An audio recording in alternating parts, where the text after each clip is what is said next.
मंडळींनी पुढे सरकून घ्या. महिला मंडळींना विनंती आहे पुढे सरका. सरका पुढे, सरका पुढे. पुरुष मंडळींनी या इकडे, पुरुषांनी इकडे या. हो पुरुष मंडळी इकडे या, उठा इकडे या. उठा सर्व पुरुषांनी उठा, समोर या समोर.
पक्षी अंगणी उतरती ते का गुंतोनी राहती तैसे असावे संसारी जोवरी प्राचीनाची दोरी वस्ती कर वस्ती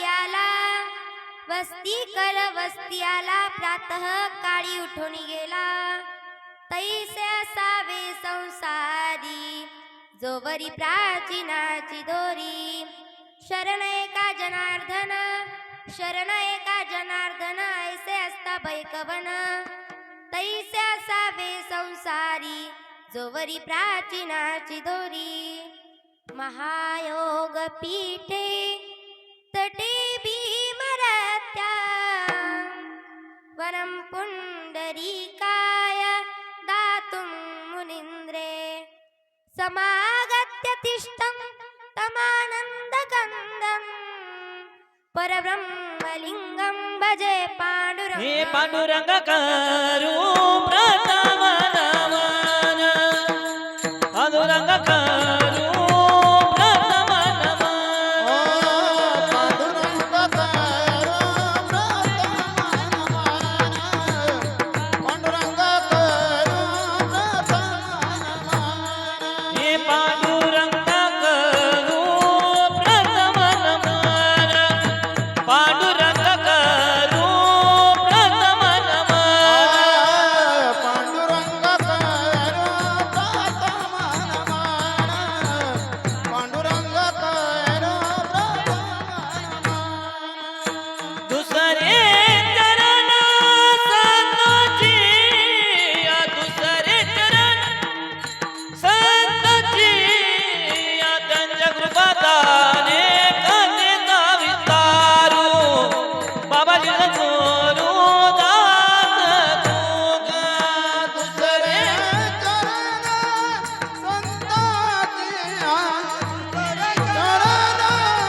संताची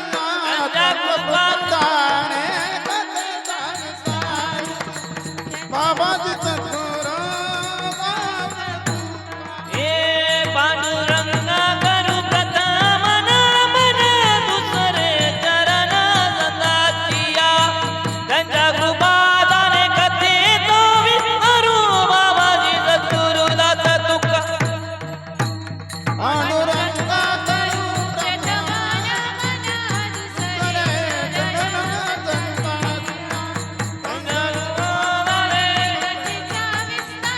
बाबाजी सद्गुरु दास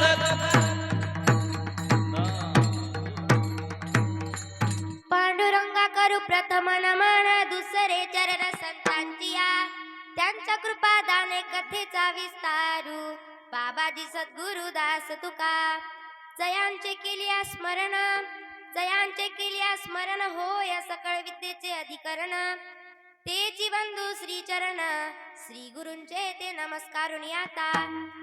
नमो ज्ञाने ओम नमो ज्ञानेश्वरा करुणा करा दयाळा तुमचा अनुग्रह लादलो पावन झालो चराचरी.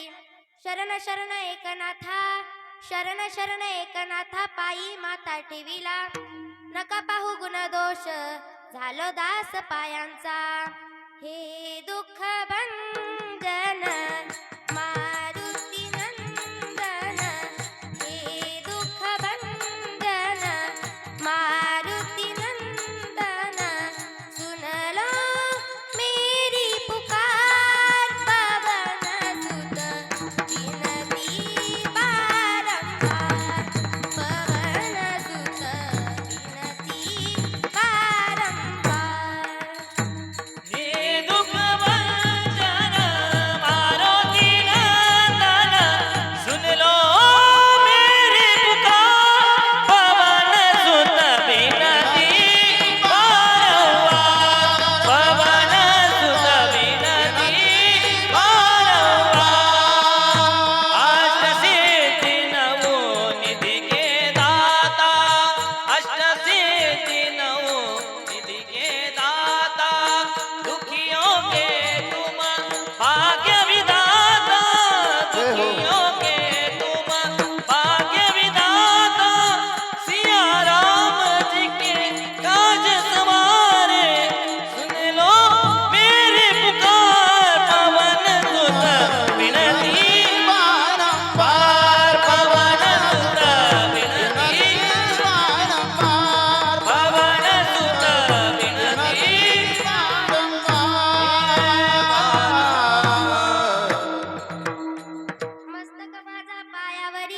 मस्तक माझे पायावरी या वारकरी संतांच्या पक्षी अंगणी उतरती ते का गुंतोनी राहती तैसे असावे संसारी जोवरी प्राचीराची दोरी.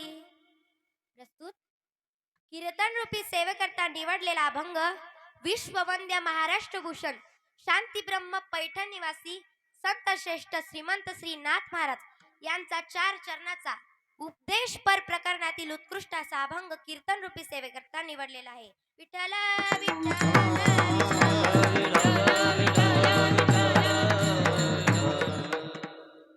अभंगाला सुरुवात करण्यापूर्वी अल्पसा परिहार देणे आवश्यक आहे. तो म्हणजे असा या आपल्या राजीव गांधी नगर मध्ये सालाबाद प्रमाणे चालू असलेला हा अखंड हरिनाम सप्ताह वर्ष 18वे.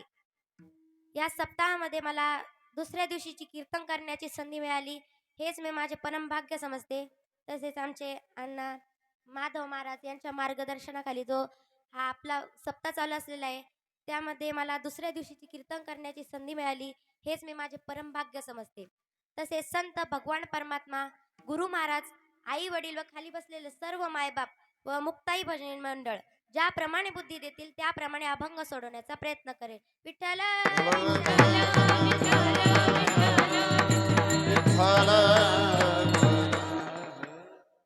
या अभंगातून नाथ महाराज एक सूचना देत आहे.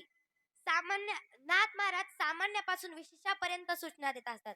महाराज आपला उपदेश काय असतो भंगार क्वालिटीचा म्हणजे त्याचा ते अर्थ पण राहत नाही. काही लोक काय उपदेश करतात आपण उपदेश काय कराव बाळू एवढी अगरबत्ती पेटून आण बाळू एवढं देवाला पाणी आण माणसं देणे उपदेश करत एवढी बिडी पेटून आण तो तिकडे जातो तिकडून 2-4 फुलक्या मारून येतो म्हणजे आपला उपदेश असा आहे. पण संतांचा उपदेश हा हाय क्वालिटीचा आहे. संत एकदम भारी उपदेश करतात. संत सामान्यापासून विशेषापर्यंत उपदेश करतात. सामान्याला सामान्य होऊन उपदेश करतात आणि विशेषाला विशेष होऊन उपदेश करतात.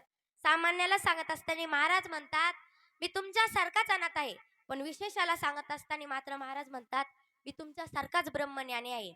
सामान्याला सांगत असताना मी तुमच्या सारखा प्रापंचिक असून कसा परमार्थ करतो हे सांगत आहे. तसा प्रपंच संसार दुःख देणार आहे. संसार दुःख मूळ चहूकडे इंगळ विश्रांती नाही कोठे रात्र दिवस तळमळ काम क्रोध लोभ क्षुणी पाठी लागले ओढाळ कवना मी चरण जाऊ आता दृष्टी देई निर्मळ धर्म जागोस देवाचा जे परोपकारी आंधळ्या दृष्टी देतो त्याचे नाव मी उच्चारी राम सदैवाचा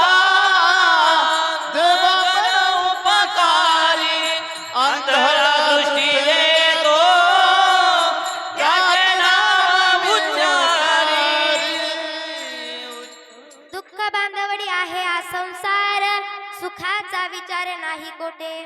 हे प्रमाण आपण किती घोळू घोळू म्हणतो. संसार दुःख देणार आहे, संसार दारुण आहे, संसार रण आहे, संसार शांत करणार आहे. ज्ञानेश्वर महाराज ज्ञानेश्वरी मध्ये म्हणतात, आणि संसाराचा दारुणू जो भेटलाची हरिक्षिणू तो ज्ञानदानी सकरुणू भजिजे गुरु. म्हणून संसार दुःख देणार आहे. मग मी तुम्हाला विचारते, तुम्हाला संसाराचे भय वाटते का वाटत नाही? वाटतं का? सांगा ना, बोला ना काहीतरी. वाटतं का? मला माहिती तुम्ही काही सांगणार नाही, पण मी तुमच्या मनातलं उत्तर सांगते. कधी कधी संसाराची भीती वाटते आणि कधी कधी वाटत नाही. कारण संसाराची भीती वाटली असती तर आपण आळंदी पंढरपूरला देवाकडे गेलोच नसतो, आणि संसाराची भीती वाटली नसती तर आळंदी पंढरपूरला आपण घरी आलोच नसतो. संसाराची भीती कधी कधी वाटते म्हणून आळंदी पंढरपूरला जातो, आणि वाटत नाही म्हणून परत संसारात येतो. तुम्ही आम्ही प्रपंचात आसक्त असतो, पण संत महात्मे प्रपंचात आसक्त राहत नाही. कारण जो आपल्या प्रपंचात निरासक्त असेल त्याला संसार प्रपंच त्रास देत नाही, आणि जो आपल्या प्रपंचात आसक्त असतो त्याला संसार प्रपंच त्रास दिल्याशिवाय राहणार नाही. ज्ञानी माणसं प्रपंचाकडे बघत असताना 4 दृष्टीने प्रपंचाकडे बघतात आणि त्यातल्या एका युक्तीचा उपयोग करतात. उदाहरणार्थ, एखाद्याच्या घरात साप निघाला, साप निघाला, मग सामान्य माणसाच्या मनात त्या सर्पाविषयी 4 प्रतिक्रिया निर्माण होतात. म्हणजे 4 दृष्टीने त्या सर्पाकडे बघितलं जातं. काही जण म्हणतात सर्प विषारी आहे, हा घरात निघाला, याला मारून टाका, नाही तर हा कोणाला चावन. एक जण म्हटला घरात सर्प निघाला, मला तर खूपच भीती वाटते, मी घरातूनच निघून जातो. काही जण म्हटले घरात सर्प निघाला, कोणीतरी सर्प पकडणाऱ्याला बोलून आला, याला त्याच्या घरात म्हणजे अरण्यात नेऊन सोडा, उगाच कशाला जीवाची हत्या करतात. पण गारुडी जर असेल तर त्या सर्पाला पकडतो, त्याचे विषारी दात काढवतो, त्याच्यावर पैसे मिळवतो, म्हणजे त्या सर्पाला आपल्या कल्याणाचं साधन बनवतो.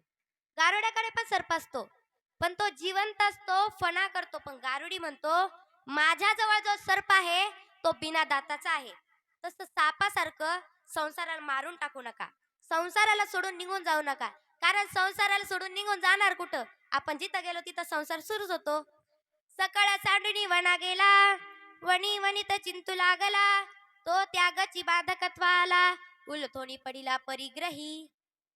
तसंच सापासारखं संसारात राहून संसाररूपी सर्पाचे विषारी दात पाडून संसाराला आपल्या परमार्थाचं साधन मानवा.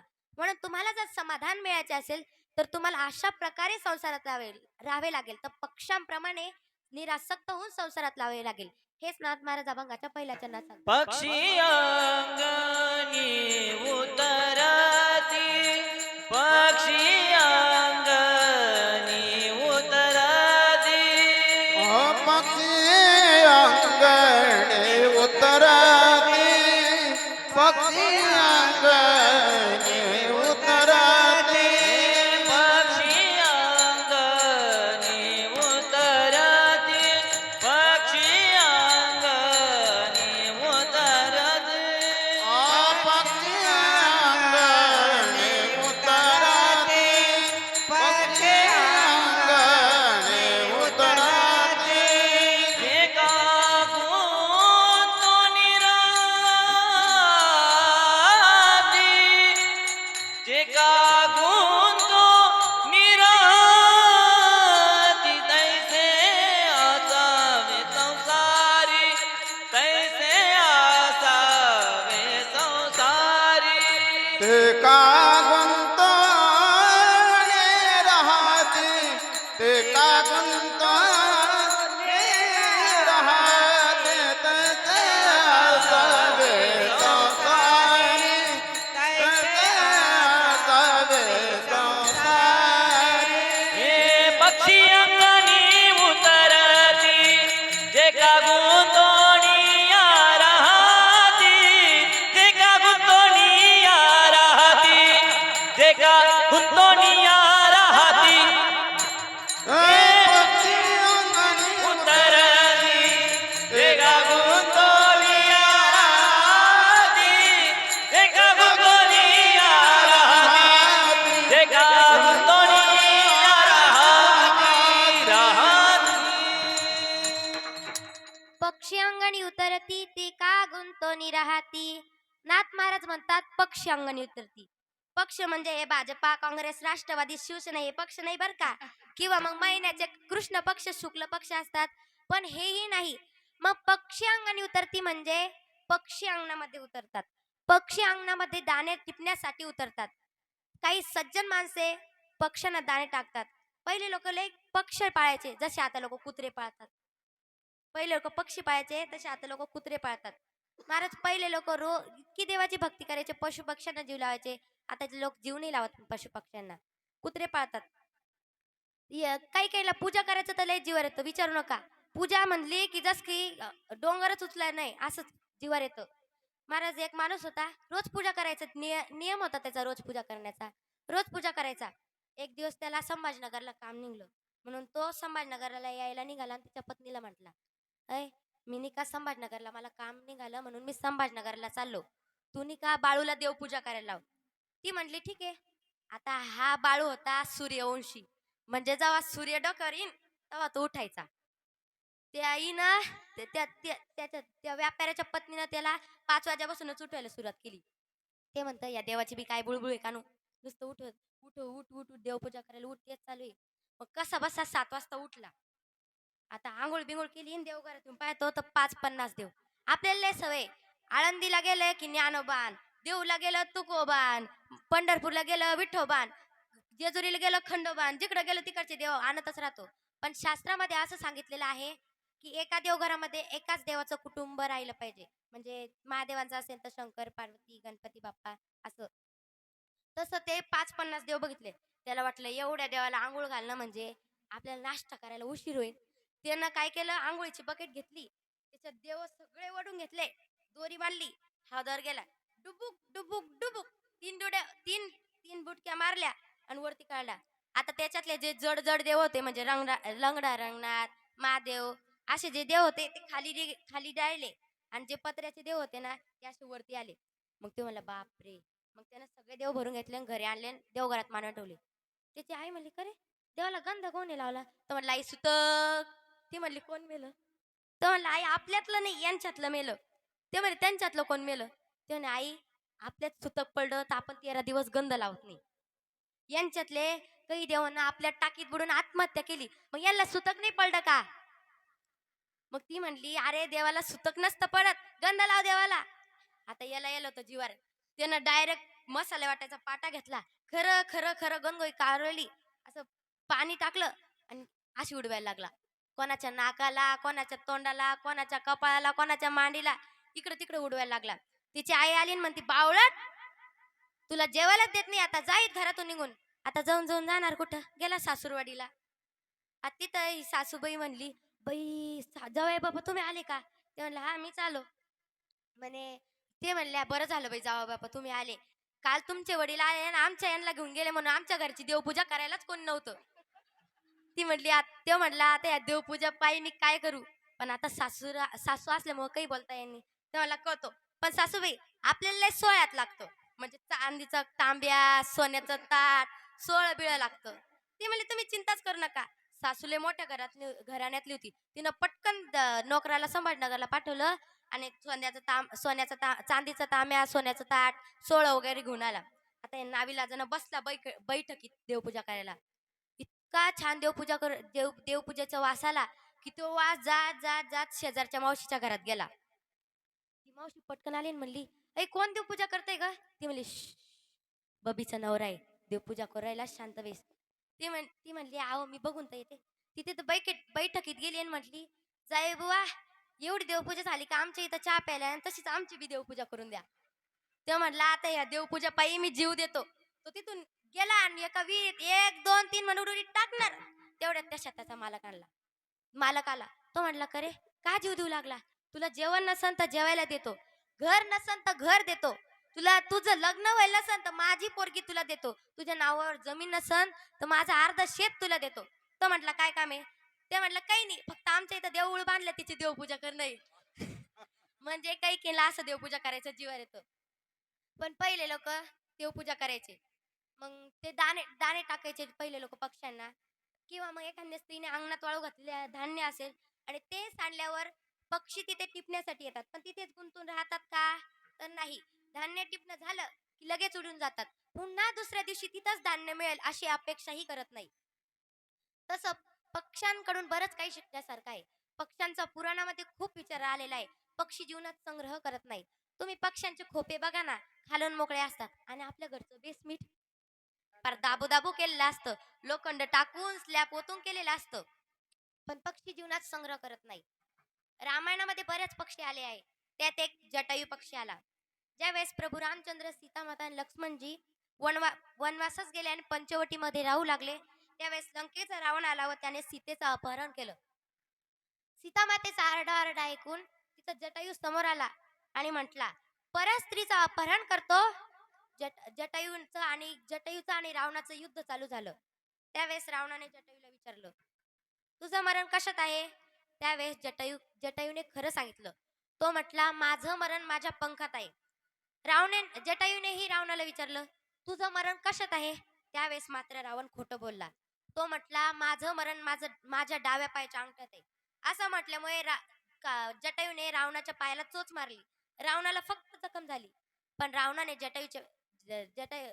जटायूचे पंख चाटले. जटायू धारातीर्थी पडला. रावण सीतेमातेला घेऊन गेला लंकेत. इकडे जटायू राम राम म्हणत खाली पडला. त्यावेळेस आवाज ऐकून रामप्रभू आले आणि म्हटले, तुमची ही दशा कोणी केली? त्यावेळेस जटायू म्हटला, लंकेचा रावण आला आणि त्याने सीता नेली आणि त्यानेच माझी ही दशा केली. प्रभू रामचंद्रांनी जटायूचं डोकं आपल्या मांडीवर घेतलं आणि विचारलं, तुम्हाला जीवदान देऊ? त्यावेळेस जटायू म्हटला, नाही प्रभू, तुम्ही समोर असताना असा मृत्यू पुन्हा कधी प्राप्त होईल? रावणाने सीता नेली हे सांगण्यासाठी मी माझे प्राण अडकून ठेवले होते. आता मी माझे प्राण सोडतो. रामचंद्र प्रभूंचं काम केल्यामुळे जी मांडी दशरथाला मिळाली नाही, ती मांडी जटायूला मिळाली. म्हणून आपण सर्वांनी जटायूकडून हा असा आदर्श घेतला पाहिजे. त्यांनी एका परस्त्रीच्या रक्षणासाठी आपले प्राणपणाला लावले. आपणही एखाद्या आपल्या स्त्रीवर आपल्या स्त्रीला कोणी त्रास देऊ लागलं तर आपणही पेटून उठलं पाहिजे, तिचं रक्षण केलं पाहिजे. म्हणून हे जटायूकडून शिकावं. आता रामायणामध्ये दुसरा पक्षी आला आहे, संपती. हा जटायूचाच भाऊ होता. ज्यावेळेस संपती सूर्याकडे गेला होता, त्यामुळे त्याचे पंख जळाले होते. पण ज्यावेळेस हनुमंतराय लंकेत सीतामातेचा शोध घेत आले, त्यावेळेस त्यांना संपतीची भेट झाली. संपती म्हणजे काय? एक गिधाड पक्षी. आणि गिधाडाची नजर फार सूक्ष्म असते. ते कितीही वर आकाशात फिरत असलं तरी त्याला पृथ्वीवरची सुई दिसते. सुई आपल्याला दर धामण दिसत नाही, त्याला सुई दिसते. सुई तसा त्याची खूप तीक्ष्ण नजर होती. मग त्याने डोंगरावर बसून हनुमंतरायांना सांगितले की सीता माता या लंकेच्या अशोक वाटिकेमध्ये आहे. अशोक वाटिका म्हणजे काय? तर जिथे शोक नाही त्याला अशोक म्हणतात. आणि अशा अशोक वाटिकेत सीतारूपी शांती आहे. म्हणून सीता ही भक्ती आहे आणि भक्ती शोधण्यासाठी भक्ताने देवाला केलेलं मार्गदर्शन म्हणून हे संपतीकडून शिकावं. आता रामायणामध्ये तिसरा पक्षी आला आहे, कावळा आलेला आहे. ज्यावेळेस सीतामाता लक्ष्मणजी रामप्रभू पंचवटीत राहू लागले, त्यावेळेस कावळा आला व त्याने सीतामातेवर झडप घातली. त्यावेळेस प्रभूंनी दर्भाची काडी मारली, ती त्याच्या डोळ्यात शिरली. कावळ्याला डोळ्यात शिरल्यामुळे आग झाली. तो प्रभूंना शरण आला व प्रभूंनी प्रसन्न होऊन वरदान दिले, जोपर्यंत तू पिंडाला शिवणार नाही तोपर्यंत तो पिंड अपवित्र होईल. म्हणून आपण म्हणतो दशक्रियेच्या दिवशी 10व्या-13व्याच्या दिवशी कावळा पिंडाला शिवला पाहिजे. तसे कावळ्याचे 5 अवगुण आहे. कावळ्याचे अवगुण आपल्यात येऊ नये म्हणून हे कावळ्याकडून शिकावं. कावळ्याचे 5 अवगुण आहे ते मी तुम्हाला सांगते. त्याआधी थोडे भजन करा. विठ्ठल विठ्ठल. पहिली गोष्ट, कावळ्याची नजर चांगली नाही. दुसरी गोष्ट, कावळ्याचा आवाज चांगला नाही. तिसरी गोष्ट, कावळ्याचं खाणं चांगलं नाही. चौथी गोष्ट, कावळ्याचा रंग चांगला नाही. आणि 5वी गोष्ट, कावळ्याची चाल चांगली नाही. पहिली गोष्ट, कावळ्याची नजर चांगली नाही. त्याला असं एकच बुबुळ असतं, पण ते असं गरा गरा गरा सगळीकडे फिरतं. त्यात मग कावळा परवडला, पण डोम कावळा असला तर डबल ग्रॅज्युएट. त्याला चांगलं वाईट दिसतं आणि वाईट चांगलं दिसतं. म्हणून कावळ्याची नजर चांगली नाही. दुसरी गोष्ट, कावळ्याचा आवाज चांगला नाही. कावळा असा क्रा क्रा क्रा ओरडतो. त्याचा आवाज पेटीच्या कोणत्याच सप्तकात बसत नाही. कावळा कोकिळ्याच्या जातीत जन्माला आला, पण कोकिळा फार सुंदर गाते आणि ते ऐकावं असं वाटतं. पण कावळा ओरडला की लोक त्याला उठून लावतात, म्हणजे कावळ्याचा आवाज चांगला नाही. तिसरी गोष्ट, कावळ्याचं खाणं चांगलं नाही. सकाळीच गावच्या कडेला एकदा एका झाडावर कावळा आणि पोपट बसलेले होते. त्या झाडाखाली एकदम सुंदर काठीवाडा घोडा आला. काही काही घोडे खूपच सुंदर असतात महाराज. ते दिसायला तर सुंदरच असतात, पण पळायला तर हवेशी स्पर्धा करतात. पण काही काही घोडे लय जड असतात. ते पुढे चालत नाही, त्यांना मागचा रिवाज घेर असतो. तट्टू माझा रत्न घोष, मागे सरे कोश कोश, एक मार फोक तो सीधा मुंबई टोक. बट बट जीना घोनो, खानो घोनो चलनो थोडो, एक मार छेडो तो नीचे बटजी ऊपर घोडो. म्हणजे असे काही काही घोडे असतात. एकदा एका महाराजांना कीर्तनाला जायचं होतं. पूर्वीचा काळ होता, तेव्हा काही बस वगैरे नव्हती. त्या महाराजाला लवकर जाणं होतं. 8 ते 10 कीर्तन होतं. मग त्यांना लवकर जाणं होतं. ते म्हणले, "ए घोडेवाल्या, लवकर घोडा काढ." घोड्याने जाऊ म्हणजे पटकन जाता येईल म्हणून म्हणलं ते. घोडा लवकर काढ, घोड्यानं लवकर जाता येईल. मग त्या घोड्यानं घाई घोडा सोडला. महाराजाला घोड्यावर बसवलं. घोडं 5-50 फूट चालायचं आणि थांबायचं. घोड्यावाला खाली यायचं, घोड्यासमोर येऊन थोडं नाचायचं, पुन्हा घोड्यावर बसायचं. पुन्हा घोडं 5-50 फूट चालायचं, थांबायचं. घोड्यावाला पुन्हा खाली उतरायचं, त्याच्यासमोर येऊन थोडं नाचायचं, पुन्हा घोड्यावर बसायचं. असं बराच वेळ चाललं. मग महाराज म्हटले, "अरे मला लवकर कीर्तनात जायचंय, टाइम निघून जाईल. लवकर कीर्तनाला जायचंय आणि तू लवकर चालला सोडून हे घोड्यासमोर येऊन नाचू काय राहिला?" तो म्हटला, "महाराज, अंधारात सगळी गडबड झाली. जो घोडा कीर्तनाला आणतो तो घोडा घरीच राहिला, आणि जो लग्नात वरातीत घोडा आणतो का, तो घोडा आपल्या संग आला." म्हणजे असे काही काही घोडे असतात. पण कावळा आणि पोपट ज्या झाडावर बसलेले होते, त्या झाडाखाली एकदम सुंदर काठीवाड घोडा आलेला होता. घोड्याला बघून पोपट नाचायला लागला. कावळा म्हटला, "का रे, का नाचतो?" पोपट म्हणला, "बघ ना घोडा किती सुंदर आहे." कावळा म्हटला, "काय सुंदर आहे त्याच्यात? त्याचं कुठं ढोपर फुटलेलं आहे का, कुठं भोगदड पडलेला आहे का, म्हणजे चोच मारायला?" म्हणजे कावळ्याचं खाणं चांगलं नाही. चौथी गोष्ट, कावळ्याचा रंग चांगला नाही. कावळा रंगाचा फायदा घेतो बर का. इसाफ नीतीमध्ये एक सुंदर गोष्ट आलेली आहे. या इसाफांच्या नीतीचे भाष्य तुकाराम महाराजांनी सुद्धा केलेले आहे. एकदा एक कावळा हंसाच्या घरी मुक्कामाला थांबला. हंस बिचारा प्रांजळ मानाचं. हंसी म्हणाली, "हंसराव, मला कावळ्याची नजर चांगली वाटत नाही. तुम्ही याला इथं ठेवू नका." हंस बिचारा प्रांजळ मानाचं. तो म्हटला, "अगं अतिथी आहे तो, राहू दे. रातभर राहीन, सकाळी निघून जाईन." ती म्हटली, "माझी तर काही इच्छा नाही बाई ठेवायची. तुम्हाला ठेवायची ठेवा." तो म्हणला, "अगं अतिथी आहे, राहू दे." "अपमानिल्या अतिथी नेई सर्व सुकृताची संपत्ती." मग कावळा राहिला. आणि दुसऱ्या दिवशी बदलला ना कावळा, लागला हंसासोबत भांडायला. "ही हंसी माझी पत्नी आहे," असं म्हणायला लागला. आता हे हंस बिचार शुद्ध शाकाहारी, आणि कावळा धाब्यावर जाणारा. आता ह्या हंसाला कावळा कधी आवरणार? कावळ्याने हे घायल घायल केलं हंसाला, घायाळ एकदम मारू लागला, चोच चोचू लागला. मग मग हंसाने कोर्टात गुन्हा दाखल केला. मग कोर्टाच्या तारखेला ते गेले तिथं. मग हंस म्हटला, "ही हंसी माझी पत्नी याने पळून नेली." जजने विचारलं, "हंसी तुझी पत्नी आहे असं कशावरून?" त्यावेळेस हंस म्हटला, "बघा ना, तिचा आणि माझा रंग सारखा आहे." कावळ्याला रंगावरून आठवलं. कावळ्याने तारीख वाढून घेतली. मग पुढच्या तारखेला कावळा टेबला खाऊन पैसे घेऊन न्यायाधीशाला भेटला आणि म्हटला, "हे पा, तुमचा आणि माझा रंग सारखा. माझा रंग काळा आणि तुमच्या कोटचा पण रंग काळा. म्हणजे आपण एकाच भावकीतले. म्हणून भावकीवर अन्याय करू नका. तुम्ही जर अशी माझी पत्नी करून दिली ना, तर मी तुम्हाला तुमचे आईबाप दाखवण." जज म्हणाल, "बरं आहे ना, 20-25 वर्षानंतर मायबाप भेटते, मग देऊन टाकू खोटं नाही." जजने खोटा न्याय दिला. हंसी कावळ्याची पत्नी आहे असं सांगितलं. आपल्या सरकारांचा तोच न्याय आहे. साधू संत जेलमध्ये आहे आणि गुंडे मावली मोकळे फिरतात. तसं खोटा न्याय दिला. हंस बिचारा दुःखी झाला आणि घरी आला. त्यावेळेस जज म्हणाला, "ए कावळ्या, तू माझे आई बाप दाखवणार होता, दाखव ना." तो म्हणला, "चला दाखवतो." त्यानं असं गावच्या एका नालीच्या कडेला नेलं आणि त्या नालीतून 2 शेपटाचे किडे चालत होते.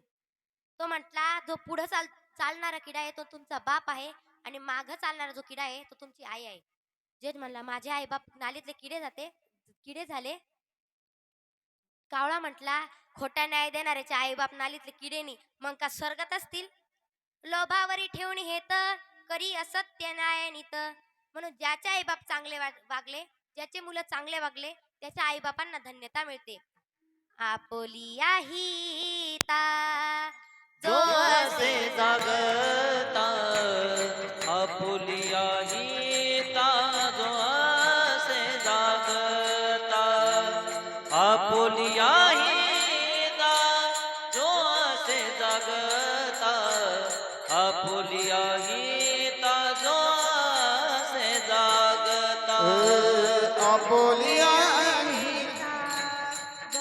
असे जगता आपुलिया हिता असे जगता आपुलिया हिता असे जगता आपुलिया हिता असे जगता धन्य माता पिता दयाचिया धन्य माता पिता दयाचिया धन्य माता पिता दयाचिया धन्य माता पिता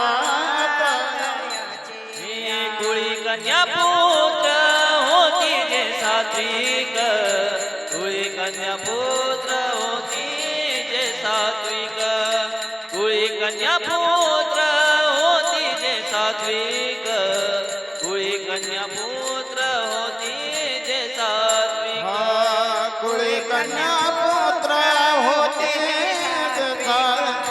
कुळी कन्या पुत्र होते सात्विक कुळी कन्या पुत्र होते सात्विक कुळी कन्या पुत्र तयाचिया म्हणून कावळ्याचा रंग चांगला नाही.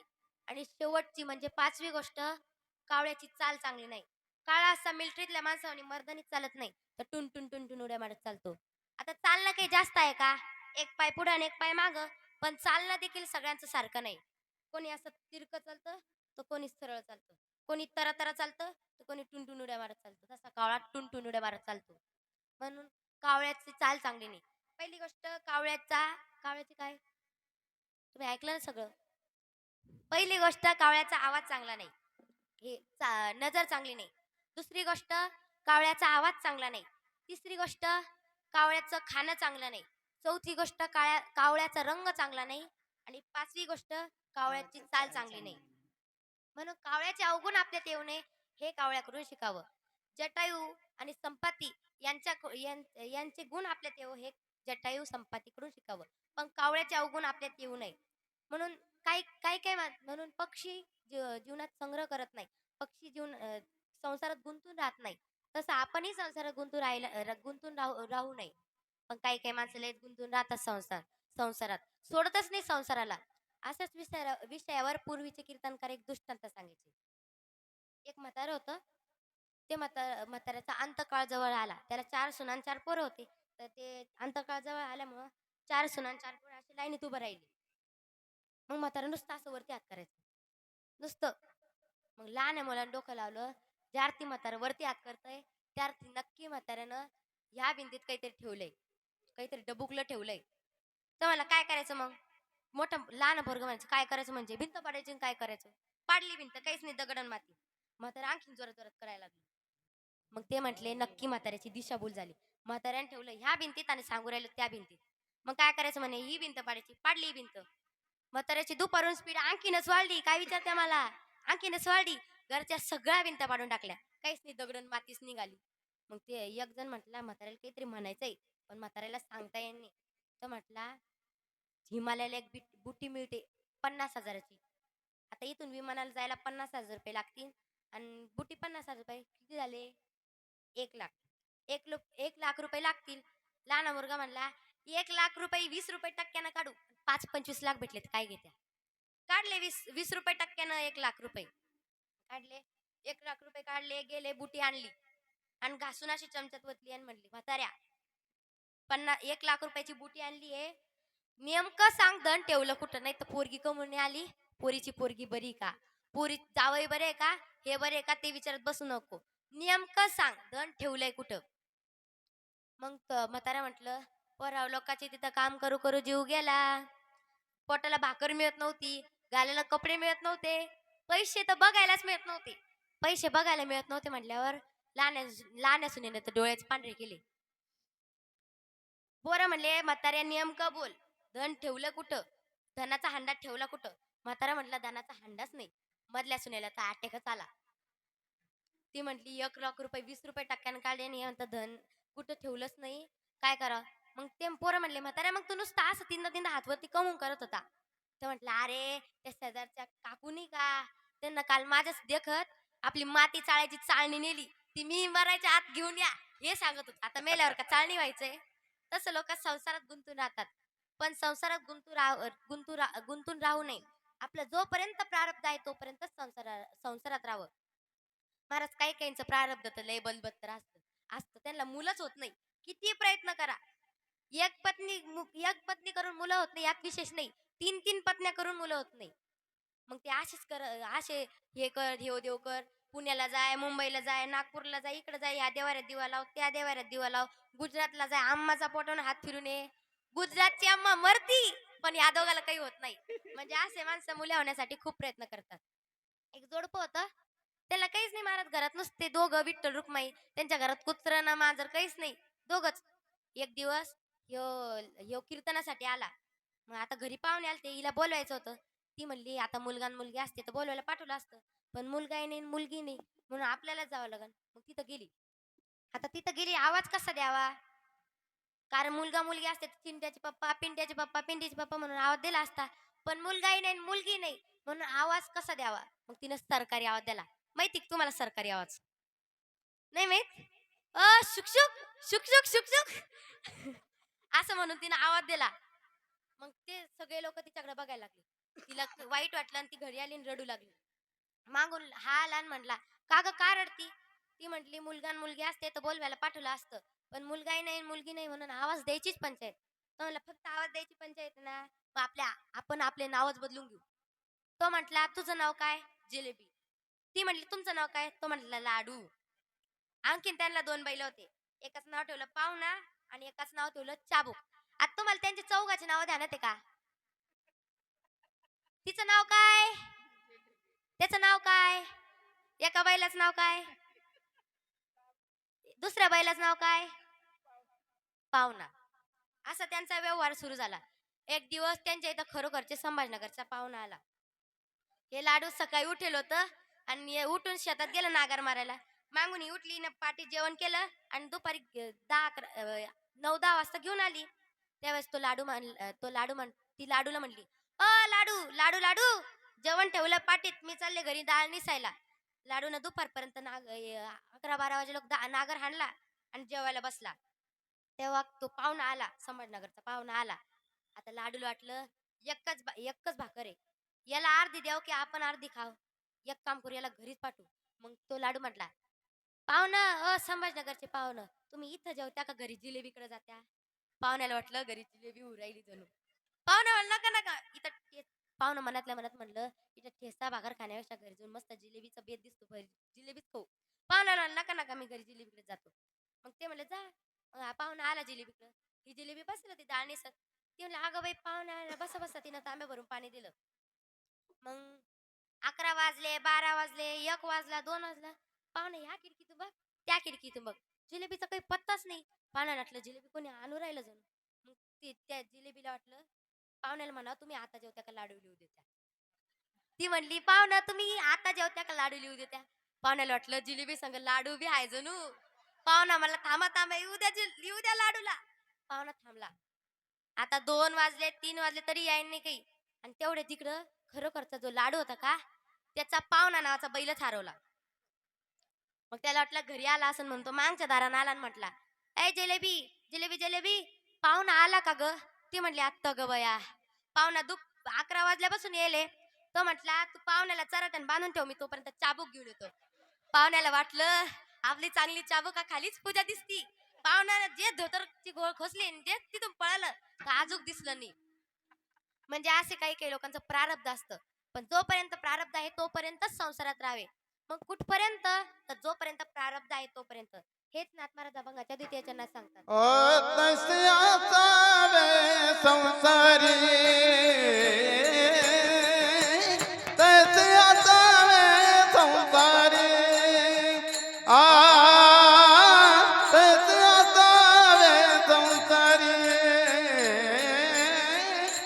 तस्याचा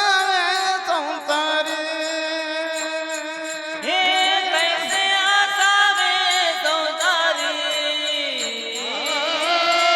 तस्याचा वे संसारी.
नाथ महाराज म्हणतात तैसे असावे संसारी. म्हणजे जोपर्यंत प्रारब्ध आहे तोपर्यंत संसारात राहावं. महाराज जोपर्यंत आपलं प्रारब्ध आहे ना तोपर्यंत संसारात राहावं. पण संसारात राहून भक्ती करावी. नाही आपल्याकडून भक्ती झाली तर वारकऱ्याची सेवा करावी. महाराज काही काही लोक खूप वारकऱ्याची सेवा करतात. अशा विषयावर तुम्हाला एक घडलेली घटना सांगते. एक गावचा पाटील होता. त्याच्या लग्नाला पण 5 वर्ष झाले. त्याला मूलही नाही, मूल बाळ काहीच नव्हतं. 10 वर्ष झाले, 20 वर्ष झाले, 30 वर्ष झाले, नवे नवे 60 वर्ष झाले, तरी त्यांना काहीच होईना. मग पाटलांना आशा सोडून दिली. मग पण वयाच्या अवघ्या 65व्या वर्षी त्यांना एक मुलगा झाला. किती आनंद झाला असेल महाराज. 65व्या वर्षी मुलगा झाला, किती आनंद झाला असेल. मग त्यांना चूलमुक्त आमंत्रण, ज्याला जे लागलं ते खायचं. गुलाबजामुन म्हणले, लगे गुलाबजामुन जितके खायचे तितके, आपल्यासारखं नाही पैसे घेऊन, जितके खायचे तितके. मग जितके खायचे तितके असं आमंत्रण दिलं. मुलगा 5 वर्षाचा झाला. एक दिवस असाच पाटील का लोकांना काम वाटून देत होता. नोकर होत, पाटील होता गावचा. लोकांना सांगत होता, ऐ तू ऊसाच्या मळ्यात जा, ऐ तू मोसंबीच्या मळ्यात जा, इकडे तिकडे लावत होता. त्यावेळेस ते मुलगा आला आणि म्हटला, बाबा तुम्ही जेवायच्या वेळेस मला बोलवा, मी बाहेर खेळतोय. मग ते म्हणले, पाटील म्हणले ठीक आहे. मग 9-10 वाजले, 11-12 वाजले. मग ती पाटलीन म्हणली, अहो काही जेवायचं गिवायचं आहे का नाही, आणि बाळू कुठं आहे. तर तो पाटील म्हणतो, बाळू कुठं आहे. ती म्हणली, आता ग बाय तुमच्याकडे चालतं ना. तो म्हटलं, हा तो बाहेर खेळतोय, तू ताट वाढ, मी तोपर्यंत त्याला घेऊन आलो. आता असं म्हणत्या, ऊन खेळत असताना पोरांना ऊन लागत नाही, म्हणजे लागतं पण कळत नाही. तसं त्या मुलाला ऊन लागलं. ते मूल चक्करून खाली पडलं. आणि तिथं जे मुलं होते का, एक मुलगा सांगायला चालला, दुसरा म्हणला, येडाबिडा झाला काय, गावचा पाटील आहे, माहीत झालं तर मारून टाकन गावचा पाटील. तो म्हणा, अरे पण हे मूल, त्यांना जाऊ दे, निघून जा. पण सगळे निघून गेले. ते मूल तसंच तिथं तडफडत तडफडत पडलं. तोंडाला फेस आला, वाकडे तिकडे हातपाय केले, मूल मेलं महाराज. मूल मेलं. 5 वर्षाचं मूल, ते मूल मेलं. त्यावेळेस ते पाटील बाहेर आला, इकडे तिकडे बघितलं तर कोणीच दिसेना. तेवढ्यात त्याचं नजर खाली त्या मुलावर गेली. पाटील समोर आला, पाहिलं तोंडाला फेस आलेला, मुलगा वाकडे तिकडे हातपाय करून पडलेला. पाटलाने नाडी चेक केली, श्वास चेक केला, पण मूल मरेल. मग इकडे तिकडे बघितलं, त्याच्या खाली हात असं त्याला उचललं आणि मध्ये येऊ लागला. तिकडून पाटली येऊ लागली आणि इकडून पाटील येऊ लागला मुलाला घेऊन. पाटलीच्या हातात 2 ताटं होते आणि तिने मुलाला बघता क्षणी ते ताटं खाली पाडले आणि म्हटले, अहो काय झालं. तोपर्यंत त्यानं पाटलानं असं मांडून मुलाला आपल्या सोप्यावर ठेवलं. त्यावेळेस ती पाटील म्हणली, अहो काय झालं. तर म्हटलं, मूल मेलं आपलं. मग तिला आता ती मायच होती. मला 65व्या वर्षानंतर मूल झालं, किती आनंद झाला होता. आणि मूल मेल्यावर कसं वाटेल. त्यावेळेस ती आली तिथं आणि ते म्हटला, आता कोण कोणाला समजणार, पाटलीन पाटलाला समजणार का पाटील पाटलीला समजणार. पण कुठून काय बुद्धी आली पाटील. पाटील म्हणला, अगं आज काय आहे. ती म्हटली, काय नाही. तो म्हटला, अगं आज आपल्या इथं भानुदास महाराजांची दिंडी येणार आहे. ती म्हटली, हो. तो म्हटला, मग सगळं विसरून जा, हे झाडून घे ताट, आपण याला नाही का रूम मध्ये झोपून देऊ. ती म्हटली, पण भानुदास महाराजांनी विचारलं की ते दर वारीला माझ्या शेजारी जे मूल बसायचं ते कुठे आहे. त्यावेळेस काय सांगायचं. पाटील म्हणला, झोपलं म्हणून सांगून देऊ. ती जड अंत करणारी उठली. ती माय होती महाराज, जड अंत करणारी उठली. ते झाडून घेतलं, बाहेर अंगणात पाणी मारलं, स्वयंपाकाला बसली. ती पीठ मळत होती. त्यावेळेस पाटील आला आणि म्हटला, आजवर तू जे मला मागितलं मी ते तुला दिलं, आज मी तुला मागतोय, तू मला देशील. ती म्हटली, माझ्याजवळ काय चेष्टा करता, माझ्याजवळ काय तुम्हाला देण्यासारखं. तो म्हटला, तू फक्त होतं म्हण. ती म्हणली, ठीक आहे मागा तुम्ही. पाटील म्हटला, मूल मेला हे कोणाला सांगू नको आणि कृपया भानुदास महाराज समोर तू रडू नको. महाराज ती माय होती, ती रडत तिनं पीठ मळलं महाराज. पुढं भानुदास महाराज तेवढ्यात लगेच चिपळ्या टाळ घेऊन भानुदास महाराजांची दिंडी आली. ज्ञानदेव तुकाराम, ज्ञानदेव तुकाराम, ज्ञानदेव तुकाराम, ज्ञानदेव तुकाराम, ज्ञानदेव तुकाराम, ज्ञानदेव तुकाराम. टाळी वाजवा. देव तुकाराम, ज्ञानदेव तुकाराम. ज्ञानदेव तुकाराम, ज्ञानदेव तुकाराम, ज्ञानदेव तुकाराम,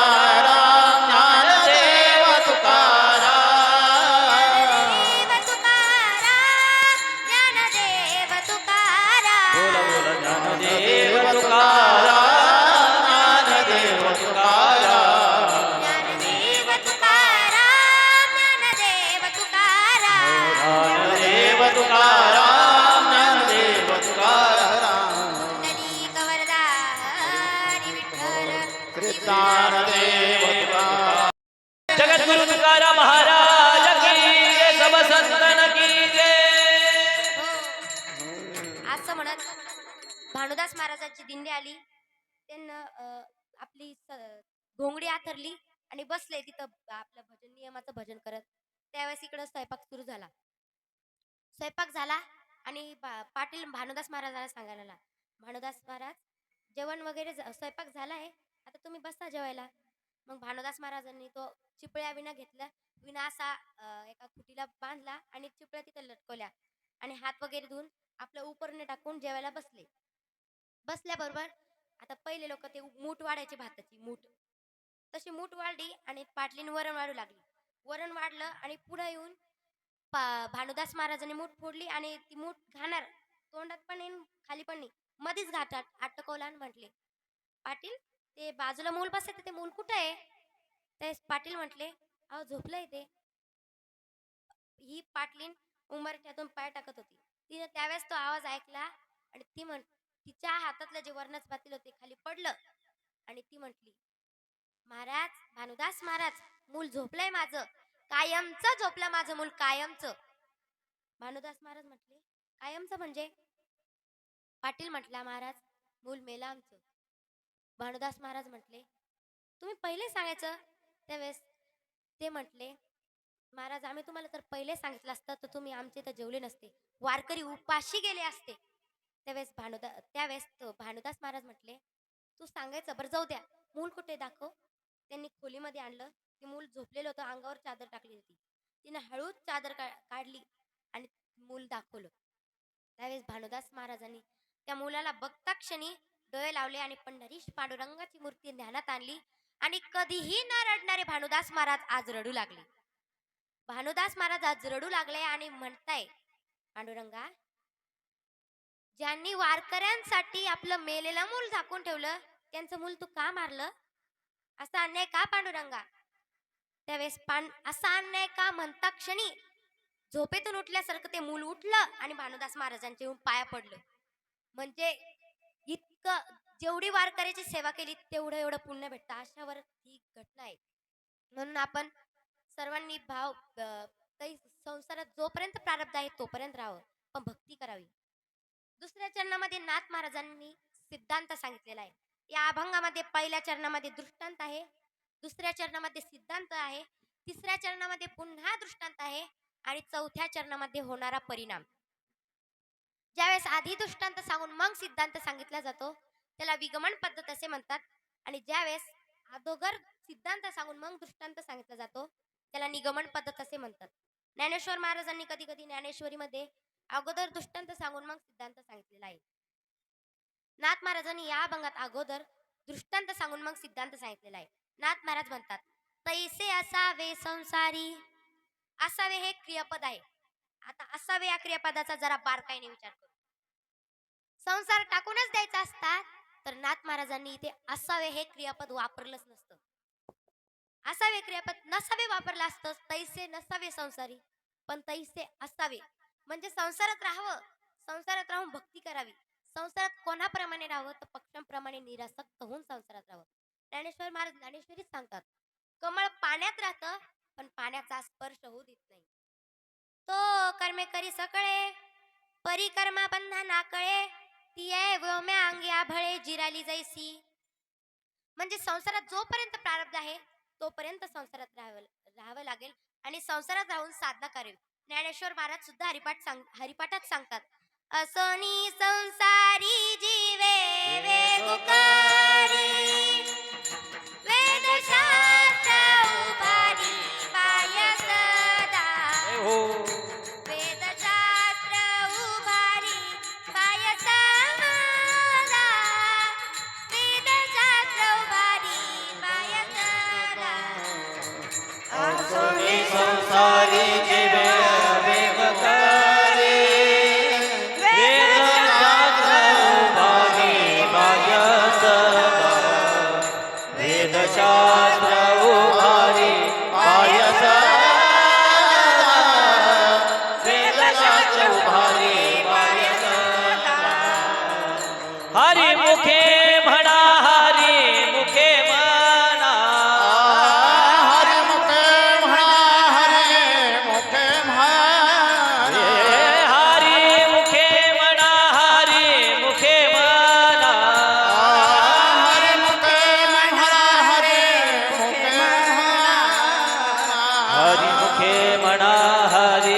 मुखे म्हणा पुण्याची गणना कोण करी पुण्याची गणना कोण करी पुण्याची गणना कोण करी हरी मुखे म्हणा हरी मुखे म्हणा पुण्याची गणना कोण करी पुण्याची गणना कोण करी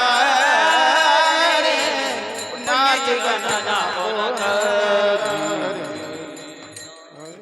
असोनी संसारी जीवे वेगू करी वेद शास्त्रो बारी बाय सदा. म्हणून संसारात जोपर्यंत प्रारब्ध आहे तोपर्यंत राहावे, कर्म चांगलं करावं. महाराज, कर्माचे 3 प्रकार आहे. एक प्रारब्ध, एक संचित कर्म, प्रारब्ध कर्म आणि एक नियम नित्य नैमित्तिक कर्म. तर त्याच्यामधलं प्रारब्ध कर्म, प्रारब्ध म्हणजे प्राचीन आणि प्राचीन म्हणजेच प्रारब्ध. म्हणून इथं म्हटलंय जो वरी प्राचीनाची दुरी. प्राचीन म्हणजे प्रारब्ध, प्रारब्ध म्हणजेच प्राचीन. तर प्रारब्ध कर्म आहे ते भोगल्याशिवाय संपत नाही. एक पंचदशीकार सुंदर वर्णन करतात. अवश्यं भावी भावानां प्रतिकारो भवेद्यदि तदा दुःखेन लिप्येरन् नलराम युधिष्ठिरः कर्मे दशरथ वियोगी मेला. कर्मे दशरथ वियोगी मेला.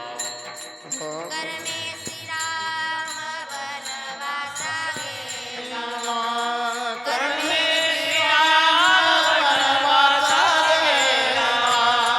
कर्मे रावण जय पावला.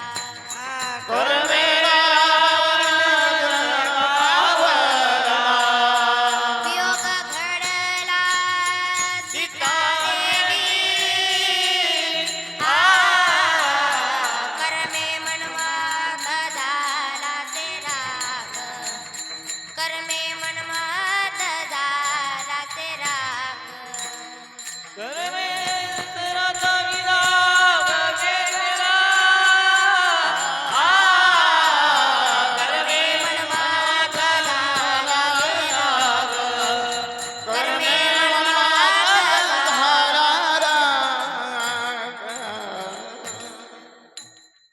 म्हणून कर्म कोणालाही भोगल्याशिवाय संपवता येत नाही. अशाच विषयावर एक दृष्टांत सांगते, ते आधी थोडे भजन करा. विठ्ठल विठ्ठल सीताई साहेबांना वियोग झाला. आता याच्यात म्हणलंय कर्मे सीतेशी घडला वियोग, म्हणजे कर्मामुळे सीतेला वियोग घडला. तो उगीच नाही घडला, तिला प्रारब्ध कर्म कारण होतं त्याला. ज्यावेळेस सीता मातेला लंकेचा रावण घेऊन आला व अशोक वाटिकेमध्ये ठेवलं, त्यावेळेस तिथं त्रिजटा राक्षसीन तिथं ती काय म्हणते आपल्या सेक्युरिटी करायला होती, सेक्युरिटी गार्ड. मग तिनं रात्रभर ड्युटी केली आणि सकाळी थोडंफार नाश्ता करून झोपायला बसली. त्यावेळेस सीतेचं जोरानं नामस्मरण सुरू झालं. हरे रामा हरे रामा टाळी वाजवा राम राम हरे हरे. हरे कृष्णा कृष्णा कृष्णा हरे हरे. हरे राम हरे राम राम राम हरे हरे. हरे कृष्ण कृष्ण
असं मोठ्याने नामस्मरण सुरू झालं.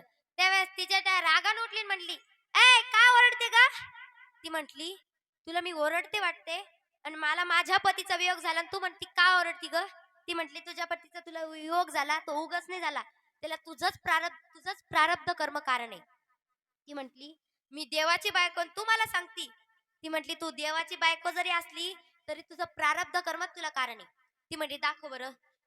तिचे पळतच चोर बाजारात गेली आणि 21 इंचीची एलईडी टीव्ही घेऊन आली आणि तिच्या समोर मांडली आणि चालू केली कथा. ज्यावेळेस सीता माता लहान होत्या आणि धनुष्याचा गाडा करून खेळायच्या, त्यावेळेस एक राघू मैनावाला आला आणि म्हटला, राघू मैन्याची जोडी घ्या कोणी, राघू मैना. असं म्हटल्याबरोबर सीताई साहेबांनी तो आवाज ऐकला आणि म्हटली, ए द्वारपाल, त्या राघू मैन्याला म्हणा इकडे. मग तो तिथे गेला आणि म्हटला, ओ राघू महिनेवाल्या, तुला आमच्या ताई साहेबांनी बोलवलंय, इकडे ये बरं.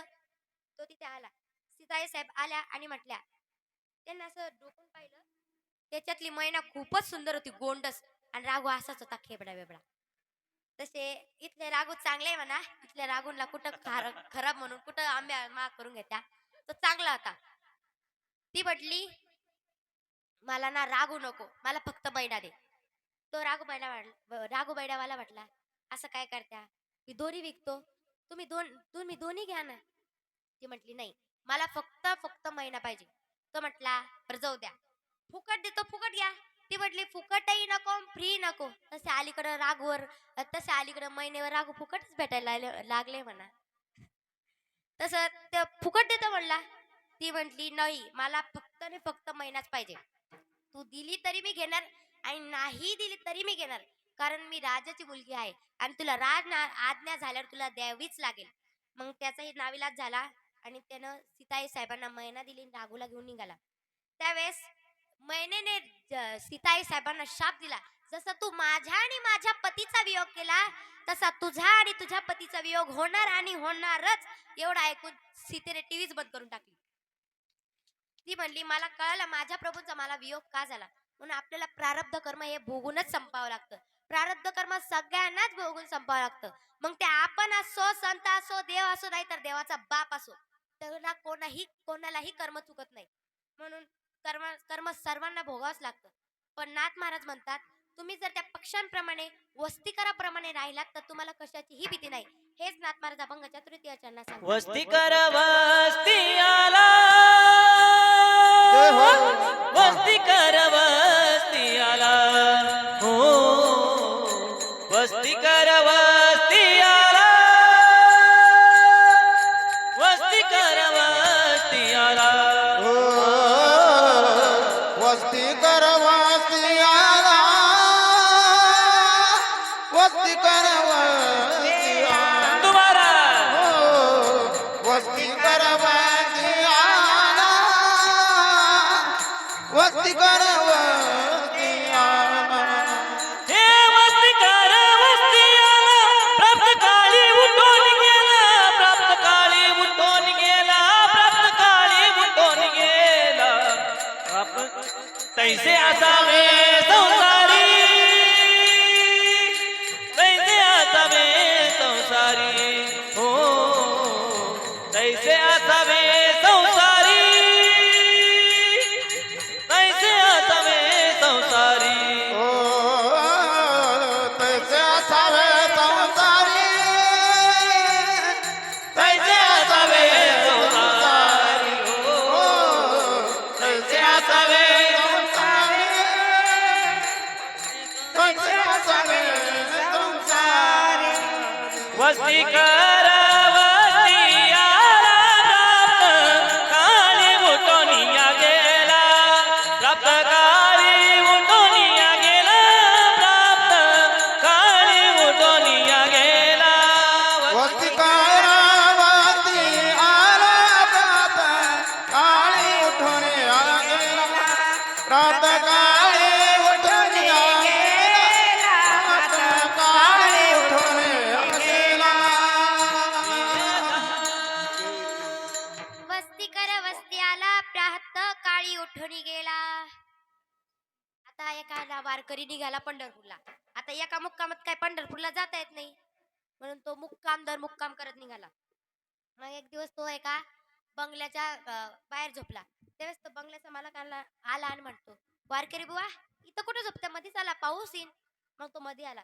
त्याचा सुंदर एसीचा बंगला होता, फर्निचर वगैरे केलेलं, कॉट पलंग सगळं होतं. मग तो बंगल्याचा मालक म्हटला, वारकरी बुवा इथं झोपा. मग तो झोपला आणि वारकरी मनात विचार करू लागला, हे फर्निचर, हे एसी, हा बंगला फक्त एका रात्री पुरतं. कारण त्याला माहित होतं हे आपलं नाही. आणि तो दुसऱ्या दिवशी उठून निघून गेला. म्हणजे त्याला माहिती आहे हे आपलं नाही. तसं संसारात आपण म्हणतो हे माझं आहे, ते माझं, पण हे आपलं नाहीये. तसं संसारात राहून आपण प्रारब्ध कर्म जसं भोगून संपावं, तसं संसारात राहून साधना सुद्धा करावी. हे आपल्याला संसारात सगळ्याची भय असते महाराज. कशाची भय नसते तुम्ही सांगा, कशाची भय नसते? सगळ्याची भय असते. पण नाथ महाराज म्हणतात, तुम्ही जर त्या प्रमाणे, त्या पन्नस्ताप्रमाणे राहिलात तर तुम्हाला कशाचीही भीती नाही. हेच नाथ महाराज अभंगाच्या शेवटच्या चरणात सांगतात. एक जनार्दनी संत शरण ऐका जनार्दन. शरण एका जनार्दनी शरण एका जनार्दनी चरण एका जनार्दन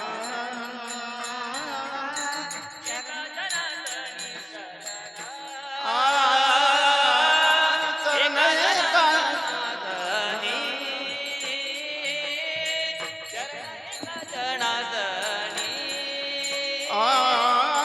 चरण एका जनार्दन चरण एका जनार्दन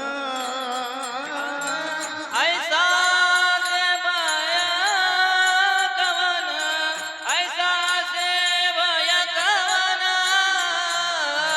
तैसे असावे संसारी,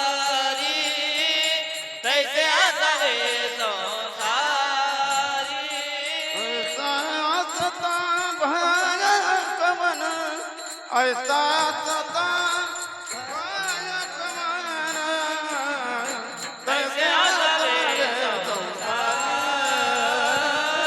तैसे आसावे संसारी जोवरी प्राचीनाची जोडी, हा जोवरी प्राचीनाची जोडी, जोवरी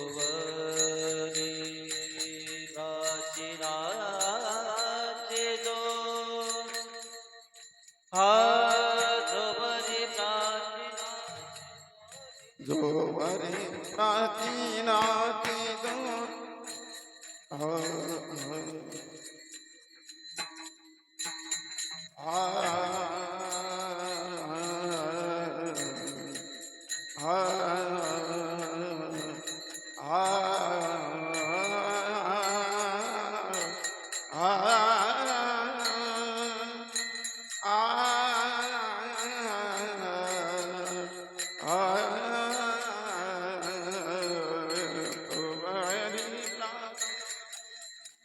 अजवरे प्राचीनाची दोरे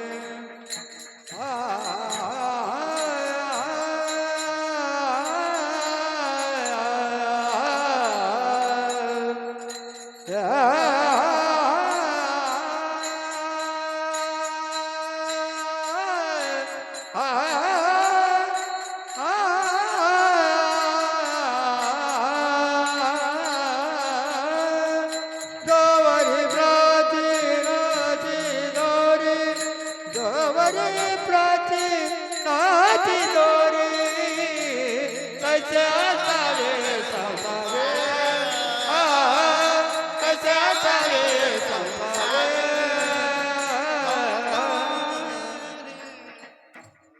शरण एका जनार्दन ऐसे असता भय कवन, तैसे असावे संसारी, जोवरी प्राचीनाची दोरी. विठोबा रखुमाई, विठोबा रखुमाई, विठोबा रखुमाई, विठोबा रखुमाई विठोबा रखुमाई. विठोबा रखुमाई विठोबा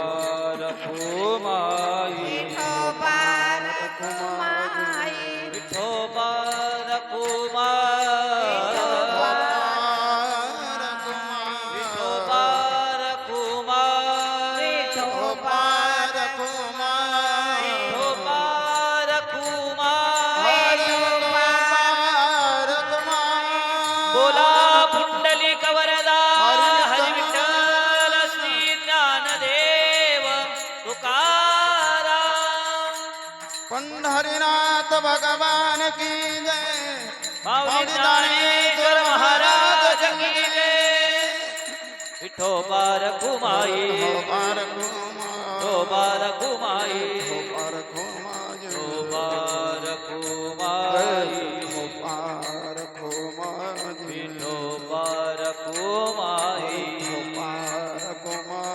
विठोबा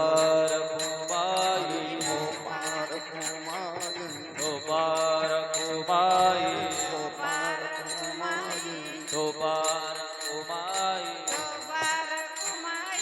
विठोबा रखुमाई टाळी वाजवा विठोबा रखुमाई विठोबा रखुमाई विठोबा रखुमाई विठोबा रखुमाई विठोबा रखुमाई विठोबा रखुमाई विठोबा रखुमाई विठोबा रखुमाई विठोबा रखुमाई विठोबा रखुमाई बोला पुंडली कवरदा हरी विठ्ठल श्री ज्ञानदेव तुकाराम पंढरीनाथ भगवान की जय विठोबा रखुमाई विठोबा रखुमाई विठोबा रखुमाई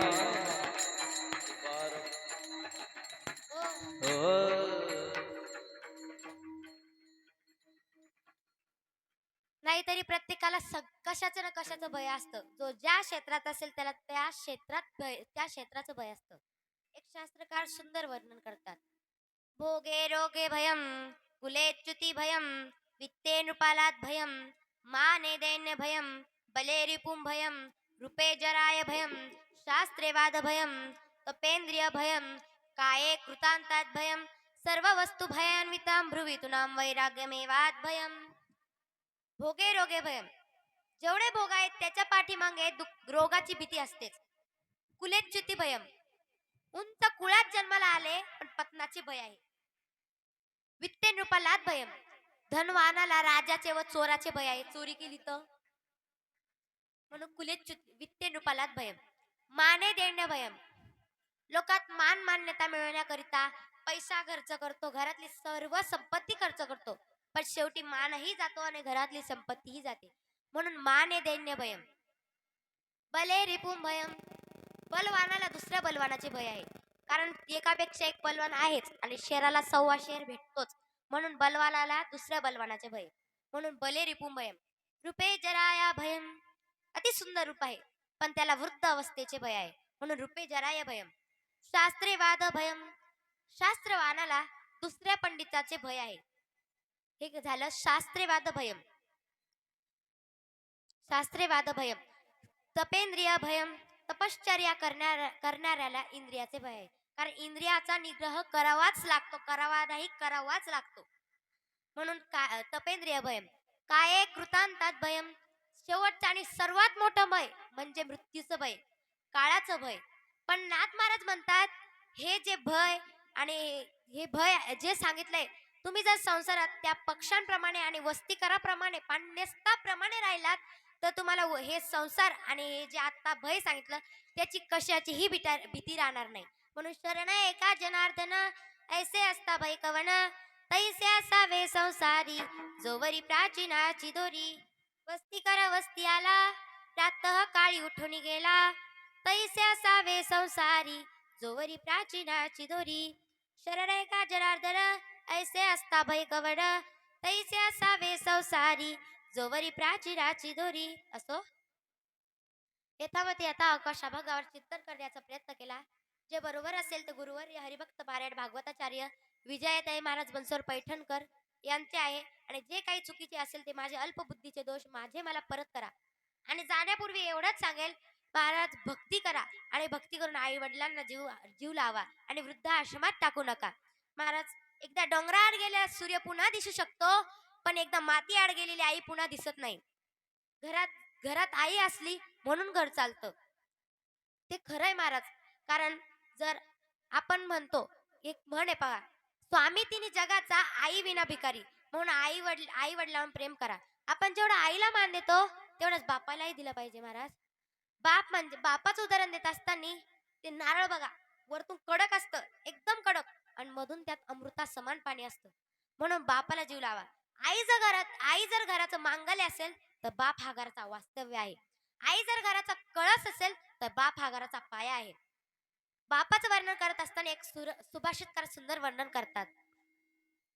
उरामधी माया ज्याच्या काळ्या मेघावाणी, दाखविना कधी कुणा डोळ्यातल पाणी. झिजू झिजू संसाराचा गाडा हाकला, वटामधी आसू जरी कणावा कला. घडीभर तू थांब जरा, ऐक त्याची हाकर, लई अवघड हाय गड्या उमगाया बापर, उमगाया बापर. लई अवघड हाय गड्या उमगाया बापर, उमगाया बापर. म्हणून आई वडिलांचा जीव लावा आणि दारू कोणी पिऊ नका, दारू बंदी करा. तुम्हाला जर एवढी दारू प्यायची असेल ना तर मी सांगते ती दारू प्या. अरे जाम पे जाम पीने से क्या फायदा है, सुबह पियो तो शाम को उतर जाएंगी. अरे जाम पे जाम पीने से क्या फायदा है, सुबह पियो तो शाम को उतर जाएंगी. एक बार हरिनाम का प्याला पी के देख, तेरी जिंदगी सुधर जाएंगी, तेरी जिंदगी सुधर जाएंगी. म्हणून सर्वांनी नामस्मरण करा आणि झालेली सेवा नाथांच्या चरणी अर्पण करून, माऊलींच्या चरणी अर्पण करून सेवेला याच ठिकाणी पूर्ण विराम. ज्ञानेश्वर माऊली, राज माऊली महाराज ज्ञानेश्वर माऊली, ज्ञानराज माऊली तुकाराम. ज्ञानेश्वर माऊली, ज्ञानराज माऊली तुकाराम. जय जय ज्ञानेश्वर माऊली, ज्ञानराज माऊली तुकाराम. विठ्ठल जय जय विठ्ठल, जय विठ्ठल जय जय विठ्ठल, हा, विठ्ठल विठ्ठल जय जय विठ्ठल, विठ्ठल जय जय विठ्ठल, विठ्ठल जय जय. चला विठ्ठल जय जय विठ्ठल, विठ्ठल जय जय विठ्ठल, विठ्ठल जय जय विठ्ठल, विठ्ठल जय जय विठ्ठल. विठ्ठल जय जय विठ्ठल. बोलिले कुडे वेडी वा कुडे उत्तरे, क्षमापराज महाराज तुम्ही सिद्ध नाही नाही. विचारिला अधिकार म्या आपुला. क्षमापराज महाराज तुम्ही सिद्ध कामने ज्ञानेश्वरा.